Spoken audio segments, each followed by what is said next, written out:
প্রিয় বন্ধুরা, আশা করি সবাই ভালো আছো। তো আজকের যে টপিকটা নিয়ে আলোচনা করব সেটা হচ্ছে মেসেঞ্জার। আমরা সকলেই যারা মেসেঞ্জার ইউজ করি কিন্তু আসলে এটার মূল ব্যবহার জানি না। মেসেঞ্জারে কিন্তু গুরুত্বপূর্ণ কিছু সেটিং আছে, এই সেটিংগুলো আপনি জানলে অবাক হবেন।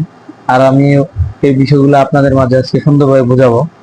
তো ভিডিওটি না টেনে সম্পূর্ণ ভিডিওটি কন্টিনিউ করবেন, তাহলে কিন্তু এই প্রসেসগুলো শিখতে পারবেন।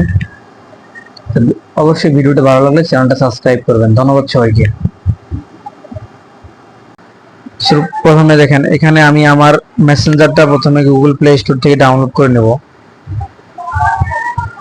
এখান থেকে মেসেঞ্জার MASS মেসেঞ্জার অপশনটা কিন্তু আমি এখান থেকে ডাউনলোড করে এখান থেকে আপলোড দিয়ে আপডেট করে নেওয়ার পরে আমি অপশনের ভিতরে চলে গেলাম। এখান থেকে আমি আমার অডিয়েন্স বা ফ্রেন্ড সার্কেলকে লিখবো হাই।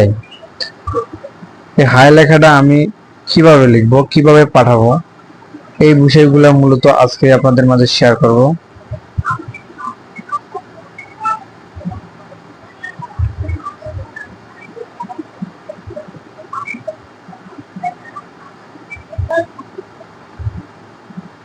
সো আমি এটাকে এখানে কেমন আছেন যদি লিখি, এখানে যদি আমি এখান থেকে সার্চ অপশনটা ওখানে ক্লিক করার পরে এখানে দেখেন কেমন আছেন লেখাটার কিছু ক্যাটাগরি বা কিছু সিস্টেম অলরেডি চলে আসে। স্যান্ড ইফেক্ট, কেমন আছেন এটাকে কিন্তু লাঠি দিয়ে বা লাকড়ি দিয়ে বাঁধা গিফট হিসেবে পাঠাতে পারি। কেমন আছেন এটাকে আবার আগুনের মাধ্যমে পাঠাতে পারি।